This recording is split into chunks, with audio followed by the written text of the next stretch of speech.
আমরা কত দোয়া করতেছি, আল্লাহ বৃষ্টি দেন, বৃষ্টি দেন, বৃষ্টি দেন। কিন্তু আপনি কি জানেন রহমতের বৃষ্টি না আসার সবচেয়ে বড় এক কারণ হলো যাকাত না দেওয়া। মানে আপনারা বললেও ঠিক, না বললেও তো ঠিক, কারণ নবী হাদিসে বলছে আপনি ঠিক কইলেও ঠিক, না কইলেও ঠিক। রাসূলুল্লাহ সাল্লাল্লাহু আলাইহি সাল্লাম বলেন, ওয়ালাম ইয়ামনাউ যাকাত আমওয়ালিহিম ইল্লা মুনিউল কাতরা মিনাস সামা। যেই দেশের মানুষ যাকাত দিবে না, ওই দেশে আল্লাহ রহমতের বৃষ্টি বন্ধ করে দিবে। তো আমাদের দেশে যাকাত অনাদায়কারীর সংখ্যা কম না বেশি?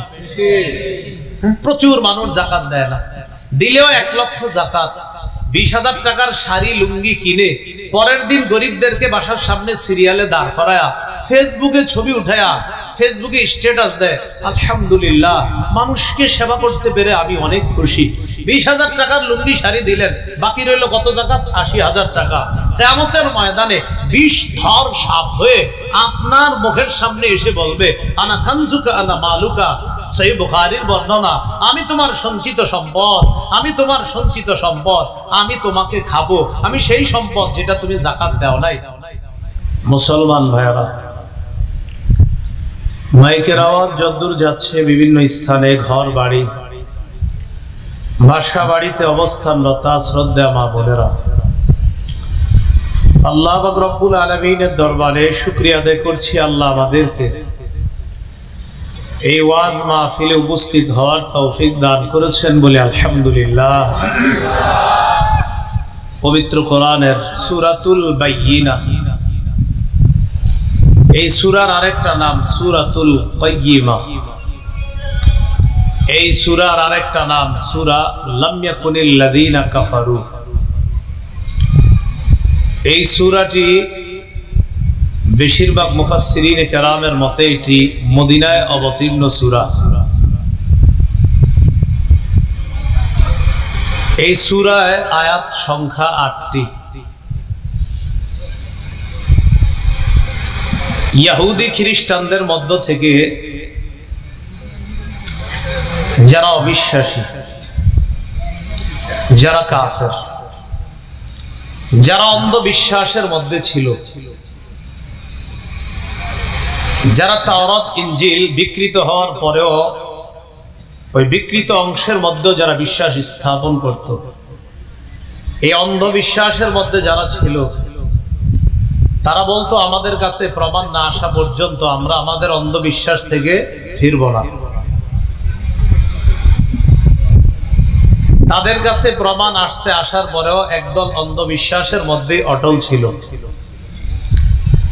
হ্যাঁ, কিছু মানুষ আছে তারা অন্ধবিশ্বাসে অটল থাকে নাই, প্রমাণ আসার পর তারা প্রমাণ মেনে নিয়ে মুসলমান হয়ে গেছে। এই ব্যাপারে আল্লাহ পাক রব্বুল আলামিন সূরা নিসার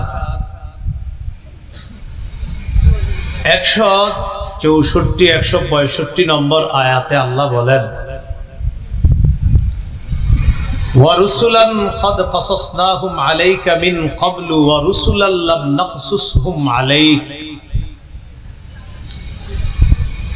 অনেক রাসূলদের ঘটনা আমি আপনার কাছে বর্ণনা করেছি, আবার অনেক রাসূলদের ঘটনা আপনার কাছে আমি বর্ণনা করি নাই।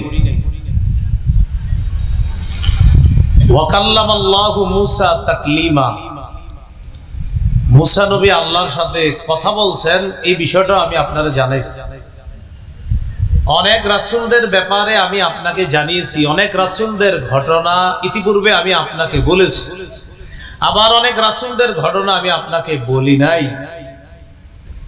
মূসা নবী আল্লাহর সাথে কথা বলছে, এই বিষয়টা আপনাকে আমি বলেছি। রাসূলাম মুবাশশিরিনা ওয়া মুনজিরিনা, অনেক রাসূল আছে যাদেরকে আমি পাঠিয়েছি সুসংবাদদাতা হিসাবে। রাসূলদেরকে দুনিয়াতে আমি আল্লাহ পাঠিয়েছি মুবাশশিরিনা, জান্নাতের সুসংবাদ দেওয়ার জন্য, ওয়া মুনজিরিনা, জাহান্নাম থেকে ভয় দেখানোর জন্য। এটা কেন করেছি জানেন? লিআল্লা ইয়াকুনা লিন-নাসি আলাল্লাহি হুজ্জাতুম বা'দার রুসুল, যেন রাসূলরা আসার পর আল্লাহর বিরুদ্ধে মানুষ আর অজুহাত দাঁড় করাইতে না পারে। কিছু মানুষ আছে যাদেরকে আমরা বাংলায় বলি তেরা প্রকৃতির। তারা বলে যে ওইটা হলে আমরা মানবো, কিন্তু ওইটা হওয়ার পরেও মানে না। তো আল্লাহ বলেন এই জাতীয় কিছু মানুষ আছে যারা, আমি আল্লাহকে এই কথা বলার সুযোগ ছিল, আল্লাহ আপনি তো আমাদের কাছে কোনো সুসংবাদদাতা পাঠান নাই, আপনি তো আমাদের কাছে কোনো সতর্ককারী পাঠান নাই, তাই আপনারে মানি নাই। আল্লাহ বলেন আমি আল্লাহর বিরুদ্ধে যেন তারা কোনো অজুহাত দাঁড় করাইতে না পারে, তাই আমি রাসূলদেরকে সতর্ককারী এবং সুসংবাদদাতা হিসাবে পাঠিয়েছি, যেন আমার বিরুদ্ধে কোনো অজুহাত দাঁড় করানোর সুযোগ না পায়। এই জন্য আল্লাহর বিরুদ্ধে অজুহাত দাঁড় করানোর কোনো সুযোগ নেই। ওয়া কানা আল্লাহু আজিজান হাকীমা, আল্লাহ মহাপরাক্রমশালী, মহাপ্রজ্ঞাময়। সূরা আলী ইমরান, সূরা মাইদা, সূরা মাইদার 19 নম্বর আয়াতে আল্লাহ পাক রব্বুল আলামিন বলেন, ইয়া আহলাল কিতাবি ক্বাদ জাআকুম রাসূলুনা يبين لكم على فترة من الرسل أن تقولوا ما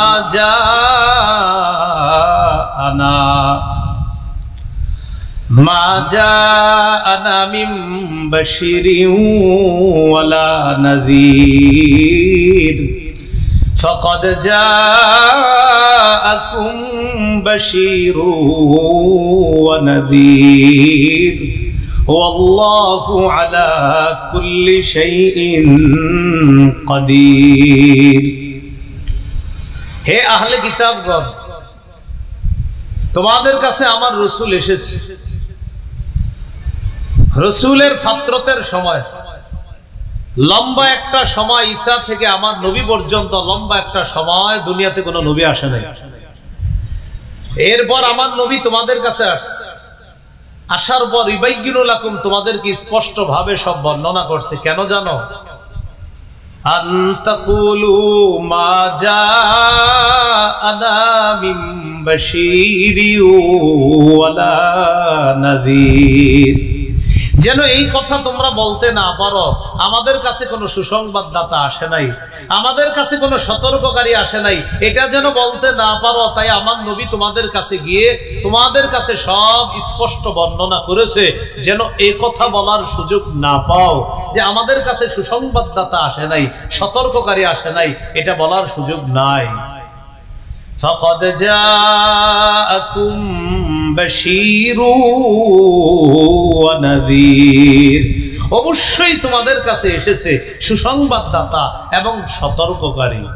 ওয়াল্লাহু আলা কুল্লি শাইইন কাদির, আল্লাহ সব কিছুর উপর ক্ষমতাবান। তাহলে বলেন তো, আল্লাহর বিরুদ্ধে অজুহাত দাঁড় করানোর কোনো সুযোগ আছে? নবীরা এখন দুনিয়াতে নাই, নবীর ওয়ারিস উলামায়ে কেরাম আপনাদেরকে মাহফিলের মাধ্যমে, জুমার বয়ানের মাধ্যমে, দাওয়াত ও তাবলীগের মাধ্যমে, খানকার মাধ্যমে সতর্ক করে যাচ্ছে প্রতিনিয়ত। অতএব আল্লাহর বিরুদ্ধে কোনো অভিযোগ করবেন, আল্লাহর বিরুদ্ধে কোনো অজুহাত দাঁড় করানোর কোনো সুযোগ কিন্তু নাই। সত্য গ্রহণ করলে নাজাত, না করলে ঠিকানা জাহান্নাম। আল্লাহকে কিছু বলার সুযোগ নেই, অজুহাত দাঁড় করানোর কোনো সুযোগ নেই। তো আপনার আহলে কিতাবদের মধ্যে যারা, এরা কয় আমাদের কাছে প্রমাণ আসলে তারপর মানব, এর আগে মানব না। তাদের এই জাতীয় বিষয়গুলা অবগত করার জন্য আল্লাহ পাক রব্বুল আলামিন এই সূরা বাইয়িনা অবতীর্ণ করেছেন। সূরা বাইয়িনা ব্যাপারে আলোচনা শুরুর আগে 3টি হাদিস আমরা একটু শুনে নেই, এরপর আলোচনায় আমরা ঢুকি। সহিহ বুখারীর 3808 প্রথমে শুনব, এরপর সহিহ বুখারীর 3810, এরপর শুনব সহিহ বুখারীর 3809। আগে শুনবো 3808 এবং 3810, শেষে শুনবো 3809। সহিহ বুখারীর 3808 নম্বর হাদিস। ইমাম বুখারী তার কিতাবে হাদিসটি আনছেন, শিরোনাম হলো বাবু মানাকিবি উবাই ইবনে কাব রাদিয়াল্লাহু তাআলা। এই সাহাবীর নাম আপনারা একটু মনে রাখেন, উবাই ইবনে কাব। কি নাম? মাসরুক রাহমাতুল্লাহি আলাইহির বর্ণনা, তিনি বলেন যুকিরা আব্দুল্লাহ ইবনে মাসউদ রাদিয়াল্লাহু তাআলা আনহু ইনদা আব্দুল্লাহ ইবনে আমর রাদিয়াল্লাহু তাআলা আনহুমা। নবীর সাহাবী আব্দুল্লাহ ইবনে মাসউদ রাদিয়াল্লাহু তাআলা আনহুর ব্যাপারে আব্দুল্লাহ ইবনে আমরের সামনে আলোচনা করা হলো। খুব ভালো করে বুঝেন, নবীর সাহাবী আব্দুল্লাহ ইবনে আমরের সামনে নবীর আরেক সাহাবী আব্দুল্লাহ ইবনে মাসউদের ব্যাপারে আলোচনা করা হলো। আব্দুল্লাহ ইবনে মাসউদ নবীর ওই সাহাবী, হানাফি মাযহাবের গোড়া গিয়ে যে সাহাবী পর্যন্ত ঠেকে তিনি হলেন আব্দুল্লাহ ইবনে মাসউদ রাদিয়াল্লাহু তাআলা। তো এই সাহাবীর ব্যাপারে আলোচনা করা হলো আব্দুল্লাহ ইবনে আমরের সামনে। তখন আব্দুল্লাহ ইবনে আমর বললেন, লা আযালু উহিব্বুহু সামিআতু নবী সাল্লাল্লাহু আলাইহি সাল্লাম ইয়াকুল। আব্দুল্লাহ ইবনে আমর বলেন, আমি আব্দুল্লাহ ইবনে মাসউদকে সেদিন থেকে অনেক বেশি ভালোবাসি, এখনো ভালোবেসেই যাচ্ছি এবং ভালোবাসতেই থাকবো, যেদিন আল্লাহর নবী বলেছেন খুজুল কুরআন মিন আরবাআত, তোমরা চারজন সাহাবী থেকে কোরআন গ্রহণ করবা। চারজন থেকে তোমরা কোরআন শিক্ষা গ্রহণ করবা। কয়জন? এক নাম্বার মিন আব্দুল্লাহ ইবনে মাসউদ, বাদা বিহি, নবী এক নম্বরে বললেন আব্দুল্লাহ ইবনে মাসউদ থেকে তোমরা কোরআন শিখবা। দুই নাম্বার সালিম মাওলা আবি হুযাইফা, আবু হুযাইফার আযাদকৃত গোলাম সালেম থেকে তোমরা কোরআন শিখবা। তিন নাম্বার মুআজ ইবনে জাবাল, মুআজ ইবনে জাবাল থেকে তোমরা কোরআন শিখবা। চার নাম্বার উবাই ইবনে কাব রাদিয়াল্লাহু আনহুম, উবাই ইবনে কাব থেকে তোমরা কোরআন শিখবা। হাদিসে যদিও চারজন সাহাবীর নাম জানলাম, আমার উদ্দেশ্য শুধু উবাই ইবনে কাব। এটা কেন একটু পরে বুঝবেন। রাসূলুল্লাহ সাল্লাল্লাহু আলাইহি সাল্লাম বলেন চারজন থেকে তোমরা কোরআন শিখবা। এক আব্দুল্লাহ ইবনে মাসউদ, দুই সালেম আবু হুযাইফার আযাদকৃত গোলাম, তিন মুআজ ইবনে জাবাল, চার উবাই ইবনে কাব রাদিয়াল্লাহু আনহুম আজমাইন, তাদের থেকে তোমরা কোরআন শিখবা। তাহলে এই চার সাহাবীর মধ্যে একজনের নাম উবাই ইবনে কাব। এবার বুখারীর 3810 নম্বর হাদিসটা শুনি। সহিহ বুখারীর 3810 নম্বর হাদিসের বর্ণনাকারী আনাস ইবনু মালিক। আনাস ইবনু মালিক রাদিয়াল্লাহু তাআলা আনহু থেকে হাদিস বর্ণনা করছেন কাতাদা। কাতাদা রাহমাতুল্লাহি আলাইহি বলেন, আনাস ইবনু মালিক রাদিয়াল্লাহু তাআলা আনহু বলেছেন, জামাআল কুরআন আলা আহদিন নবী সাল্লাল্লাহু আলাইহি ওয়াসাল্লাম আরবাআতুন, নবীর জীবদ্দশায় চারজন সাহাবী সম্পূর্ণ কোরআন জমা করেছে। সুবহানাল্লাহ। কয়জন? নবীর জীবদ্দশায়, নবীর যুগে চারজন সাহাবী সম্পূর্ণ কোরআন জমা করেছে। অনেক সাহাবীরা জমা করছেন, কিন্তু চারজন সম্পূর্ণ কোরআন জমা করেছে। এরপর আস্তে আস্তে অনেকেই করছে। কুল্লুহুম মিনাল আনসার, মজার ব্যাপার চারজনই আনসারী সাহাবী। চারজনই আনসারী সাহাবী। এক নাম্বার উবাই ইবনে কাব, তাহলে ওই আগের হাদিসেও নেই আছে, এই হাদিসেও আছে উবাই ইবনে কাব। দুই নাম্বার মুআজ ইবনে জাবাল, মুআজ ইবনে জাবাল হলেন দ্বিতীয়। তিন নাম্বার আবু যাইদিন, এই নামটা আপনারা বেশি শোনেন নাই। তিন নাম্বার আবু যায়েদ রাদিয়াল্লাহু তাআলা। চার নাম্বার যায়েদ ইবনে সাবিত রাদিয়াল্লাহু তাআলা। কাতাদা রাহমাতুল্লাহি আলাইহি বলেন, আমি আমার উস্তাদ হযরত আনাসকে জিজ্ঞাসা করলাম, মান আবু যাইদিন? উস্তাদ, সবাইরে তো চিনলাম, আবু যায়েদ যিনি, তিনি কে? তাকে তো চিনলাম না। আনাস ইবনে মালিক বললেন, আহাদু উমুমাতি, আবু যায়েদ হলেন আমার চাচাদের একজন, আমার চাচাদের একজন। দেখেন তো, এই চার সাহাবী নবীর যুগে সম্পূর্ণ কোরআন জমা করেছে। চারজনের মধ্যে উবাই ইবনে কাব নামটা আসেনি। এবার উবাই ইবনে কাবের ব্যাপারে দুই হাদিস কেন বললাম, এটা শুনলে সহজে বুঝবেন। এবার শুনেন সহিহ বুখারীর 3809 নম্বর হাদিস। হাদিসের শিরোনাম ইমাম বুখারী আনছেন বাবু মানাকিবি উবাই ইবনে কাব। উবাই ইবনে কাবের বর্ণনা, তার জীবন সম্পর্কে আলোচনা। এই শিরোনামে হাদিসের বর্ণনাকারী সাহাবী আনাস ইবনে মালিক রাদিয়াল্লাহু তাআলা তিনি বলেন, قال رسول الله صلى الله عليه وسلم لأبي بن كعب رضي الله تعالى عنه। রাসূলুল্লাহ সাল্লাল্লাহু আলাইহি সাল্লাম তার সাহাবী উবাই ইবনে কাবকে বললেন, ইন্নাল্লাহা আমারানি আন আকরা আলাইকা লাম ইয়াকুনিল্লাযীনা কাফারু মিন আহলিল কিতাব। উবাই, আল্লাহ আমাকে আদেশ করছে আমি যেন তোমাকে সূরা বাইয়িনা বা সূরা কাইয়িমা বা লাম ইয়াকুনিল্লাযীনা কাফারু যে সূরাটা আছে, আল্লাহ আমাকে হুকুম করছে আমি যেন এই সূরাটা আমি নবী যেন তোমাকে পাঠ করে শোনাই। তাহলে এবার বুঝছেন কেন এই নামটা বললাম? কোন সাহাবী? উবাই ইবনে কাব। তো উবাই ইবনে কাবকে নবী বললেন, আল্লাহ আমাকে আদেশ করছেন আমি যেন তোমাকে লাম ইয়াকুনিল্লাযীনা কাফারু এই সূরাটা পাঠ করে শোনাই। উবাই ইবনে কাব বললেন, ওয়াসাম্মানি ইয়া রাসূলুল্লাহ, আল্লাহ কি আমার নাম নিয়ে বলছে? মানে এরকম বলছে যে উবাই এরকম নাম নিছে আল্লাহ? আল্লাহ কি আমার নামটা নিয়ে আপনার বলছে? নবীজি বলেন, হ্যাঁ, তোমার নাম নিয়ে আল্লাহ আমাকে বলছে। উবাই ইবনে কাব যখন শুনছে যে আল্লাহ তার নাম নিছে, ফাবাকা, সাথে সাথে কান্না শুরু করে দিয়েছে। বুখারীর অন্য বর্ণনায় আছে, কিতাবুত তাফসীর ইমাম বুখারী এই আয়াতের ব্যাখ্যা আনছেন, ফাযারাফাত আইনা। উবাইয়ের নাম আল্লাহ নিছে এই কথা শুইনা উবাই ইবনে কাবের দুই চোখ বেয়ে অশ্রু গড়িয়ে পড়া শুরু করে দিয়েছে। তাহলে বলেন তো, নবীজিরে আল্লাহ হুকুম করছে কোন সূরাটা উবাইকে বলে শোনানোর জন্য? সূরা বাইয়িনা।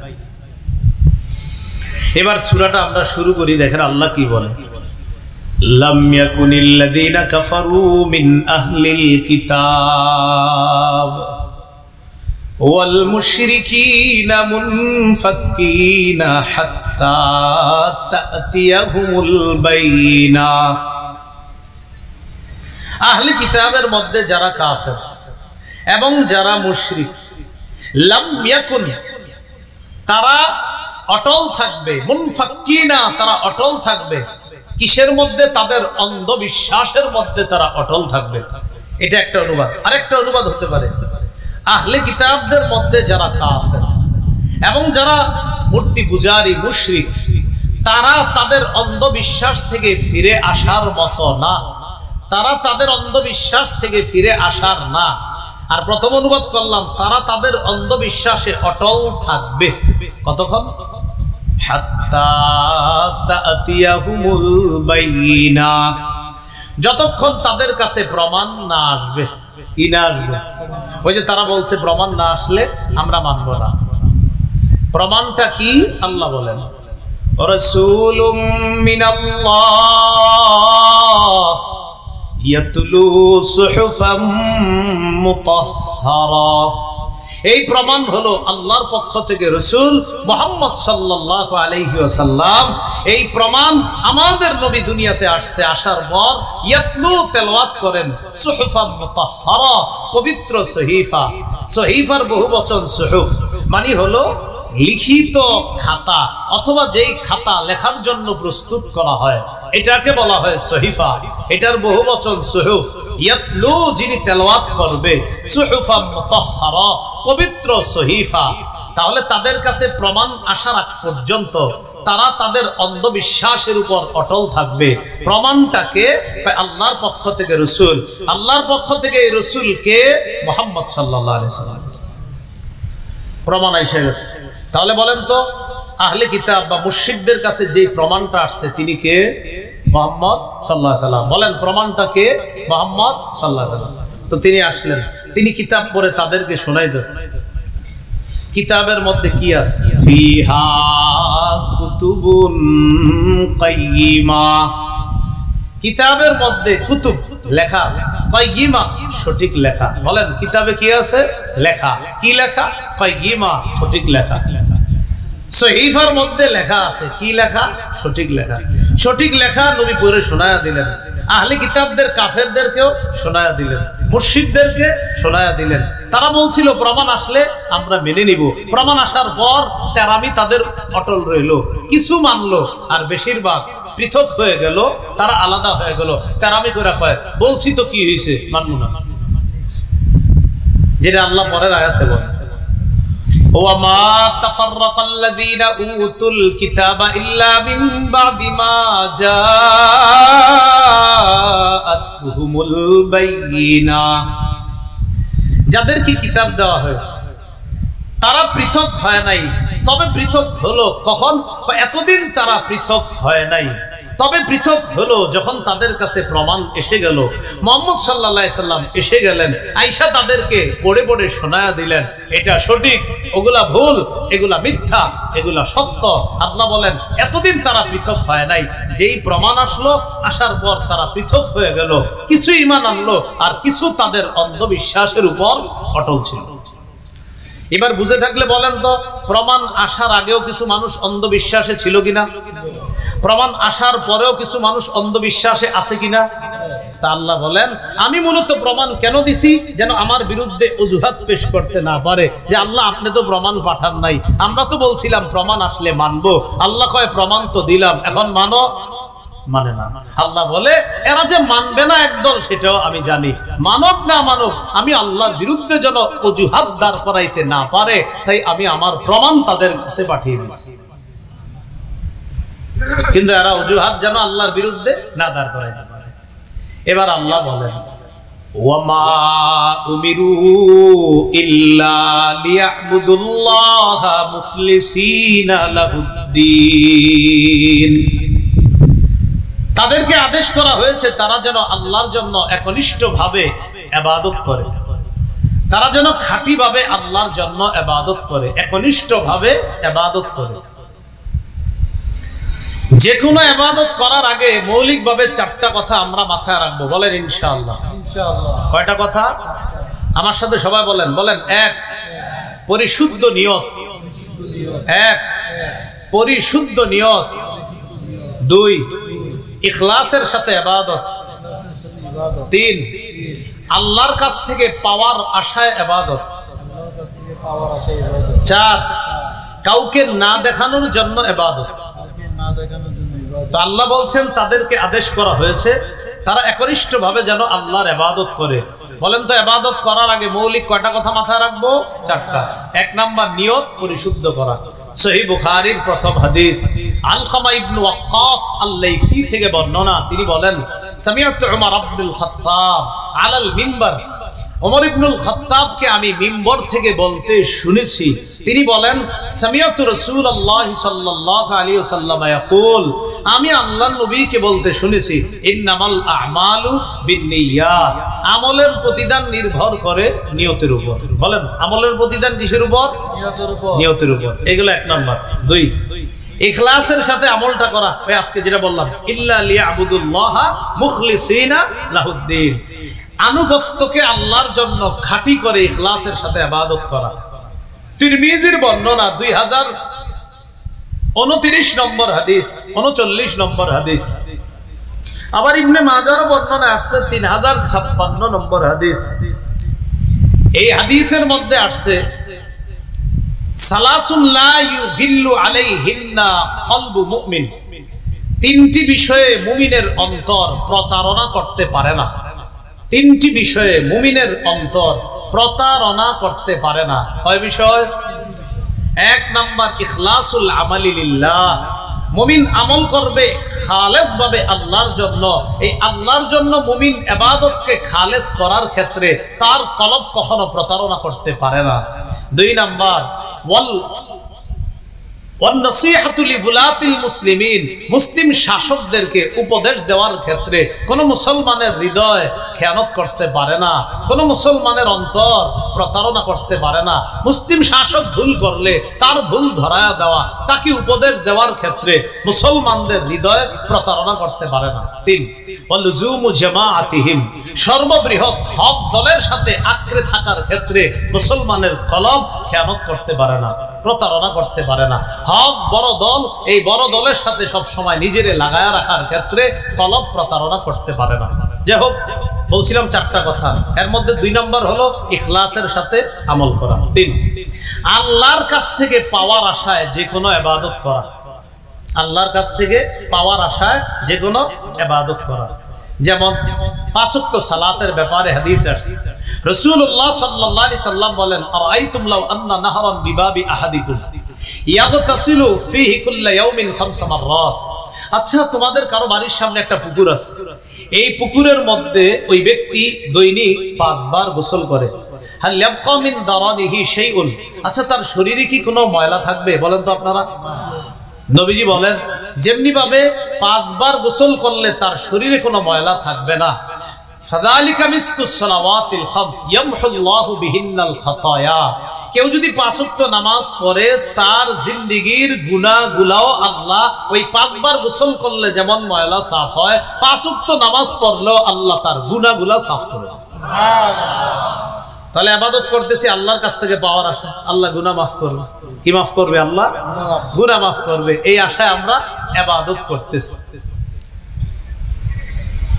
আবু দাউদের একটা বর্ণনা আছে, কথার কথা 516 নম্বর হাদিস, রাসূলুল্লাহ সাল্লাল্লাহু আলাইহি সাল্লাম বলেন, আল মুআজ্জিনু ইউগফারু লাহু মাদা সাউতি, মুয়াজ্জিন আজান দেওয়ার পর তার আজানের মিটার যতটুকু পর্যন্ত যায়, আওয়াজ যতটুকু যায়, এই পরিমাণ মানে ব্যাপকভাবে তার গুনাহগুলা ক্ষমা করে দেওয়া হয়। সুবহানাল্লাহ। ওয়া ইয়াশহাদু লাহু কুল্লু রাতবিন ওয়া ইয়াবিস, যত শুকনা ভিজা জিনিস তার আজান শুনছে, কিয়ামতের ময়দানে সবাই তার পক্ষে সাক্ষী দিবে। তাহলে যে আজান দিবে আসে আজান দেওয়া যে আল্লাহ আমারে মাফ করবে, আর শুকনা ভিজা সবাই আমার পক্ষে সাক্ষী দিবে। এই যে আল্লাহর কাছ থেকে পাওয়ার আশায় ইবাদত করা, এগুলো 3 নাম্বার। 4 নাম্বার, মানুষকে না দেখানোর জন্য ইবাদত করা। বলেন, মানুষকে না দেখানোর জন্য, যেমন আলেম এলেম শিখছে, এলেম শিখার পর তার টার্গেট হলো আমি মানুষকে দেখাবো, আমি মানুষকে দেখাবো, নাউজুবিল্লাহ, পরিণতি কি হবে? জাহান্নাম। নাসাইর একটা বর্ণনা শুনলে আমাদের স্পষ্ট বুঝে আসবে, 3140 নম্বর হাদিস। এই হাদিসের মধ্যে আসছে, আল্লাহ রাসূলকে বলা হলো, আরাইতা রাজুলান, হুজুর ওই ব্যক্তির ব্যাপারে আপনি কি বলেন? গাজা, যে ব্যক্তি জিহাদ করেছে, টার্গেট ইয়ালতামিসুল আজরা ওয়া যিকরা মা লাহু ইয়া রাসূলুল্লাহ। হুজুর এক ব্যক্তি জিহাদ করছে, জিহাদে তার নিয়ত হলো প্রতিদান পাওয়া আর নাম কামানো, 2টা নিয়ত। একটা হলো প্রতিদান পাবে, আরেকটা হলো নাম কামানো, আমারে মানুষ বীর বাহাদুর বলবে। এই জন্য নবীজি সাল্লাল্লাহু আলাইহি সাল্লাম বললেন, লা শাই আলাহু, সে কিছুই পাবে না।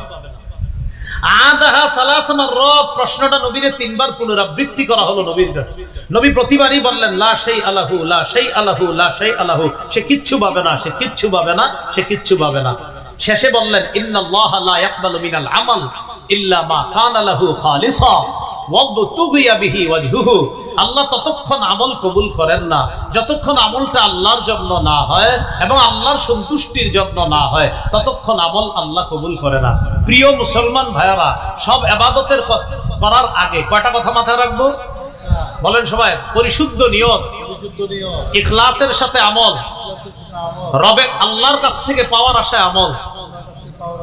4 নাম্বার, মানুষকে না দেখানোর জন্য আমল। মনে থাকবেন ইনশাআল্লাহ এটা, ওয়ামা উমিরু ইল্লা লিয়াবুদুল্লাহা মুখলিসিনা লাহুদ্দিন হুনাফা, তাদেরকে আদেশ করা হয়েছে তারা ইবাদত করবে, আনুগত্যকে আল্লাহর জন্য খাঁটি করে একমাত্র আল্লাহর জন্য তারা ইবাদত করবে। ওয়া ইউকিমুস সালাহ, নামাজ কায়েম করবে। ওয়া ইউতুজ যাকাত, যাকাত আদায় করবে। আমরা কত দোয়া করতেছি, আল্লাহ বৃষ্টি দেন, বৃষ্টি দেন, বৃষ্টি দেন, কিন্তু আপনি কি জানেন রহমতের বৃষ্টি না আসার সবচেয়ে বড় এক কারণ হলো যাকাত না দেওয়া। মানে আপনারা বললেও ঠিক, না বললেও তো ঠিক, কারণ নবী হাদিসে বলছে, আপনি ঠিক কইলেও ঠিক, না কইলেও ঠিক। রাসূলুল্লাহ সাল্লাল্লাহু আলাইহি সাল্লাম বলেন, ওয়ালাম ইয়ামনাউ যাকাত আমওয়ালিহিম ইল্লা মুনিউল কাতরা মিনাস সামা। যেই দেশের মানুষ যাকাত দিবে না ওই দেশে আল্লাহ রহমতের বৃষ্টি বন্ধ করে দিবে। হ্যাঁ, এরপরেও দেখবেন বৃষ্টি হবে, ইনশাআল্লাহ বৃষ্টি হবে। কিন্তু বৃষ্টি কেন হয়? নবী বলেন লাউলাল বাহাইম লাম ইউমতারু। চতুষ্পদ জন্তুগুলা যদি দুনিয়াতে না থাকতো, বৃষ্টি আসলে হাঁস খুশি হয়, জলহস্তি খুশি হয়, এই প্রাণীগুলা না থাকলে আল্লাহ বৃষ্টি দিতেন না। তো বৃষ্টি যদি আসে, মনে করেন না আমগো উপর খুশি হয়ে আল্লাহ দিচ্ছে। নবী কয় চতুষ্পদ জন্তুকে খুশি করার জন্য আল্লাহ বৃষ্টি দেয়, ওই বৃষ্টি তোমরাও পাও। মনে রাখবা, তোমাদের অপরাধের কারণে আল্লাহ রহমতের বৃষ্টি বন্ধ করে রাখে, ওইটা দেয় না। প্রাণীদেরকে আনন্দ দেওয়ার জন্য বৃষ্টি আল্লাহ দেয়, সেটা তোমরাও পাও। আমাদের দেশে যাকাত অনাদায়কারীর সংখ্যা কম না বেশি? প্রচুর মানুষ যাকাত দেয় না। দিলেও 1 লক্ষ যাকাত, 20,000 টাকার শাড়ি লুঙ্গি কিনে পরের দিন গরিবদেরকে বাসার সামনে সিরিয়ালে দাঁড় করায়া ফেসবুকে ছবি উঠায়া ফেসবুকে স্ট্যাটাস দেয়, আলহামদুলিল্লাহ মানুষকে সেবা করতে পেরে আমি অনেক খুশি। 20,000 টাকার লুঙ্গি শাড়ি দিলেন, বাকি রইল কত যাকাত? 80,000 টাকা। কিয়ামতের ময়দানে 20 ধর সাপ হয়ে আপনার মুখের সামনে এসে বলবে, আনা কানজুকা আনা মালুকা। সহিহ বুখারীর বর্ণনা, আমি তোমার সঞ্চিত সম্পদ, আমি তোমার সঞ্চিত সম্পদ, আমি তোমাকে খাবো, আমি সেই সম্পদ যেটা তুমি যাকাত দাও নাই। সহিহ মুসলিমের বর্ণনা, কিয়ামতের ময়দানে এক ব্যক্তির সম্পদ পাত বানানো হবে, লন্ডির মতো, স্ত্রীর মতো বানিয়ে এটা দিয়ে তার কপাল, পার্শ্ব, পিঠে সেক দেওয়া হবে। কতদিন? নবী কয় একদিন। কয়দিন? তো একদিন তো বেশি না। সাথে সাথে বলে কানা বিকদারুহু 50,000 সানা, একদিনের পরিমাণ হবে মাত্র 50,000 বছরের সমান। কয় হাজার? এটাকে কয় যে যাকাত আদায় না করে। বলেন এটাকে যে জি, যে যাকাত আদায় না করে জাহান্নামে যাওয়ার আগেই 50,000 বছর। সহিহ মুসলিমের বর্ণনা। এই জন্য মুসলমান শাসক যারা, মুসলমান রাষ্ট্রে তাদের প্রধান কাজ 4টা। বলেন প্রধান কাজ কয়টা? সূরা হজের 41 নম্বর আয়াতে আল্লাহ বলেছেন, আল্লাযীনা ইম্মাক্কান্নাহুম ফিল আরদ, আমি যাদেরকে মুসলিম দেশের শাসন ক্ষমতায় বসাই, আমি যাদেরকে শাসক বানাই, তাদের প্রধান কাজ হবে 4টা। কয়টা হবে বলেন তো? আকামুস সালাহ, 1 তারা রাষ্ট্রীয়ভাবে নামাজ কায়েম করবে। 2 ওয়া আতাউজ যাকাত, যাকাত আদায় করবে। রাষ্ট্রীয়ভাবে যারা যাকাত আদায় করে না তাদের থেকে যাকাত আদায়ের ব্যবস্থা করতে হবে। 3 ওয়া আমারু বিল মারুফ, নেক কাজের আদেশ করবে। 4 ওয়া নাহাউ আনিল মুনকার, অসৎ কাজ থেকে নিষেধ করবে। এটা ইসলামী রাষ্ট্রের মৌলিক 4 কাজ।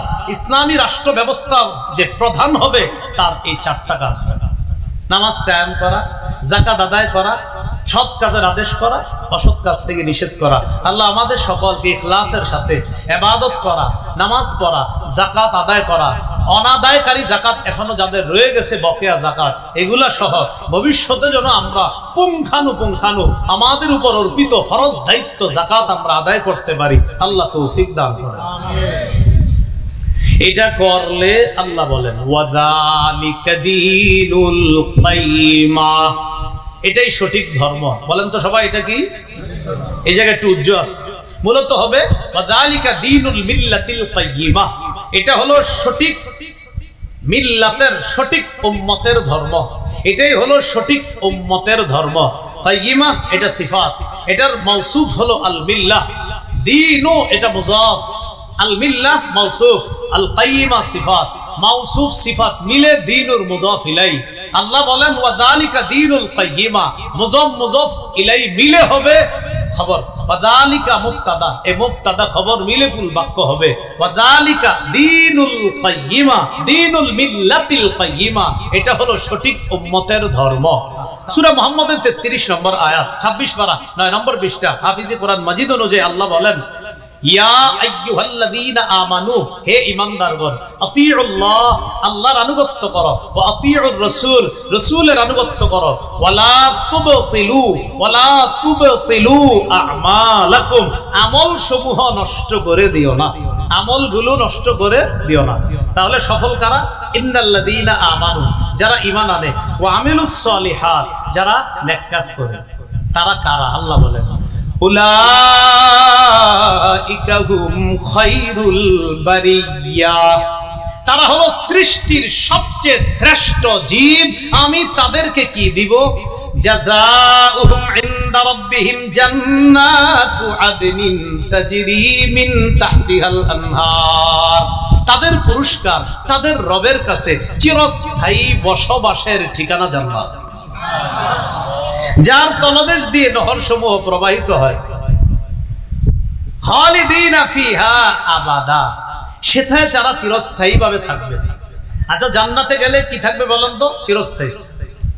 সূরা কাহফ আপনার 108 নম্বর আয়াত, ইন্নাল্লাযীনা আমানু ওয়া আমিলুস সলিহাত কানাত লাহুম জান্নাতুল ফিরদাউসি নুজুলা। হাফিজি কোরআন মাজিদ 16-12 3 নম্বর পৃষ্ঠা একদম দেখবেন শেষের দিকে।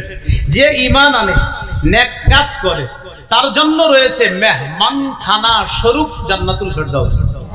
একটু বুঝি আমরা সবাই মিলেমিশে, চলেন কোরআন বুঝি। মেহমানখানা কি চিরস্থায়ী হয়?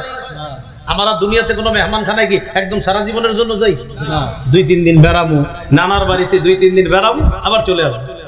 তাহলে দুনিয়ার মেহমানখানা সাময়িক, দুনিয়ার মেহমানখানা ক্ষণস্থায়ী। কিছুদিন যাই, 5-6 দিন থাকলেও নানার বাড়ি, সবচেয়ে সাধারণত মানুষ বেড়ায় নানার বাড়িতে একটু বেশি বেড়ায়, মানে আত্মীয় স্বজনের মধ্যে নানার বাড়ি আপন বাড়ির মতোই।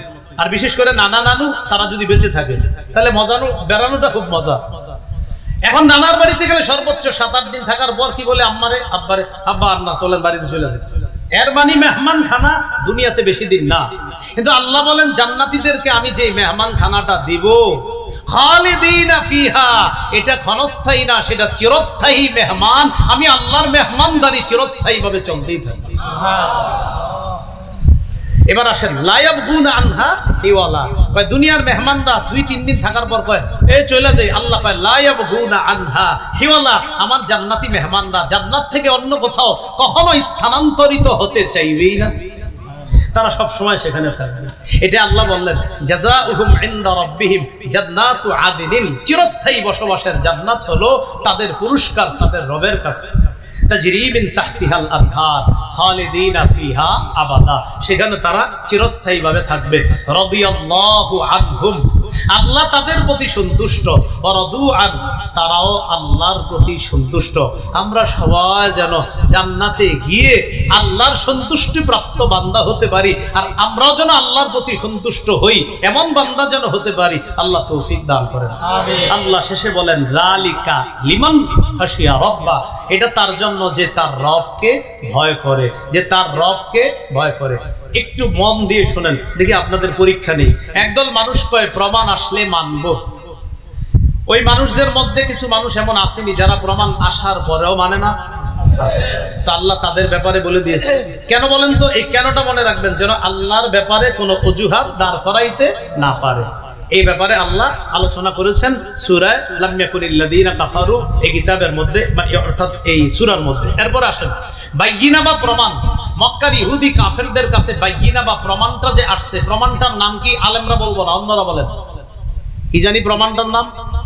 হ্যাঁ মাশাআল্লাহ, কে বলছে? মুহাম্মদ সাল্লাল্লাহু আলাইহি ওয়াসাল্লাম। আমি বলছি 3-4 বার বলছিলাম যে তাদের কাছে যে প্রমাণটা এসেছে আল্লাহ পাঠাইছে, এটা হলেন মুহাম্মদ সাল্লাল্লাহু আলাইহি ওয়াসাল্লাম। এটা হলো প্রমাণ। তাহলে প্রথম কথা, একদল কয় প্রমাণ আসলে মানবে, তো আমাদের জানতে হবে প্রমাণটা কি? মুহাম্মদ সাল্লাল্লাহু আলাইহি সাল্লাম। মুহাম্মদ সাল্লাল্লাহু আলাইহি সাল্লাম প্রমাণ হিসেবে আসলেন। আসার পর সুহুফা পড়ে পড়ে শোনাইছে। শোনানোর পরেও একদল কুফরির মধ্যে অটল ছিল, তো তারা যে অটল থাকবে আল্লাহ জানতেন। এরপরে আল্লাহ প্রমাণ কেন পাঠাইছে? আল্লাহ এই জন্য পাঠাইছে যেন আল্লাহর ব্যাপারে কোনো অজুহাত দাঁড় করাইতে না পারে, যেটা আমরা অন্য সূরা থেকে জেনেছিলাম। এরপর আমরা শিখলাম এই সূরার মধ্যে 2 দল, একদল ব্যর্থ আর একদল সফল। ব্যর্থ কারা? যারা কাফের, যারা মুশরিক। সফল কারা? যারা ঈমানদার এবং যারা নেক কাজ করে। আর নেক কাজ করার ক্ষেত্রে, একনিষ্ঠভাবে ইবাদত করার ক্ষেত্রে, ওলামা হযরত ছাড়া অন্যরা বললেন ইবাদতের ক্ষেত্রে মৌলিকভাবে ইবাদত করার আগে কয়টা কথা যেন মাথায় রাখবো? হ্যাঁ মাশাআল্লাহ, 4টা। 1 নাম্বার পরিশুদ্ধ নিয়ত, 2 নাম্বার ইখলাসের সাথে আমল, 3 নাম্বার আল্লাহর কাছ থেকে পাওয়ার আশায় আমল, 4 নাম্বার মানুষকে না দেখানোর জন্য আমল। আল্লাহ আমাদের সকলকে, আমরা যে কথাগুলো শুনলাম বললাম সূরা বাইয়িনার, এই কথাগুলো আমরা অন্যদের কাছেও যেন পৌঁছে দিতে পারি। আল্লাহ তৌফিক দান করেন।